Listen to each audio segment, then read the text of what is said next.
everyone, my name is Naomi Hartl and I am the STEM and Science subject matter expert for School Specialty.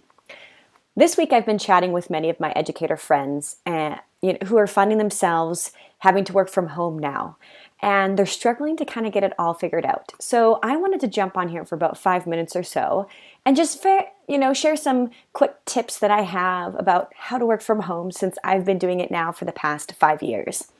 I know what it's like to I left my job up in Canada and came to work with School Specialty down here in the United States, but I know what it's like to be teaching 1 week and then, a week or two later, figuring out that you've got to work from home, and then how are you going to make this work? So, first of all, I'm not here to tell you it's going to be easy. I mean, it's not. It's a transition. It really is. I'm not going to sugarcoat it.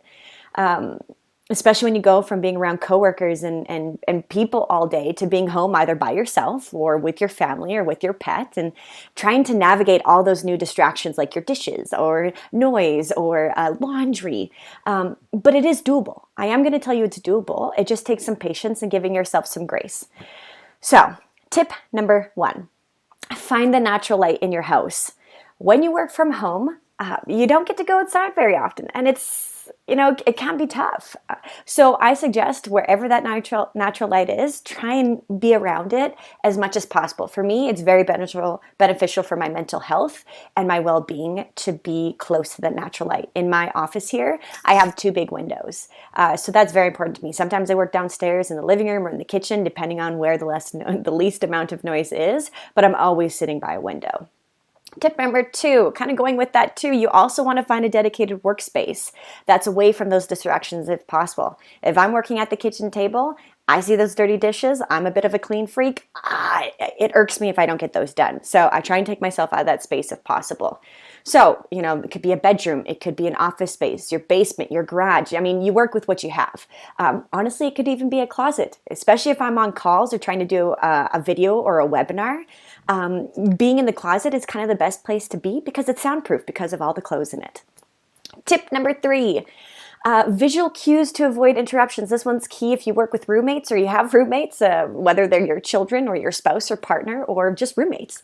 Having something on the door or a hand signal of some sort to let them know that you're on a call, you're videoing, to just try and be quiet around or not knock on the door.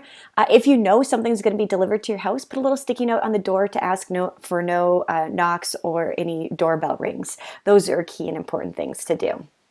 Tip number 4, having a structured plan. So trying to get up at the same time every day. Normally I go and I work out, and I can't do that right now in the sense of doing my indoor cycling classes. So I'm trying to find yoga. I'm trying to do different things, but I wake up and I work out. Make sure you brush your teeth. I know you might laugh at me when I say this, but even this morning, I just brushed my teeth. And it's been a couple hours since I woke up. So it's key to try and maintain some type of structure and plan if you can. I'm not here to tell you have to shower. I'm not here to tell you you have to do your hair, put on your makeup, get dressed. But find something that's going to work for you, that's going to keep and maintain some of that structure that you had. When I was teaching previously and moved into this position, I made sure to shower, get ready, do all those things that I had done previously, because that's what helped me maintain just that routine and kept me feeling normal in a sense. Number 5, last and final tip, find something to look forward to and to be excited about each day. It can be something super small. But when you work from home, you realize these things become pretty big. I mean, even going out for a walk is a big thing for me.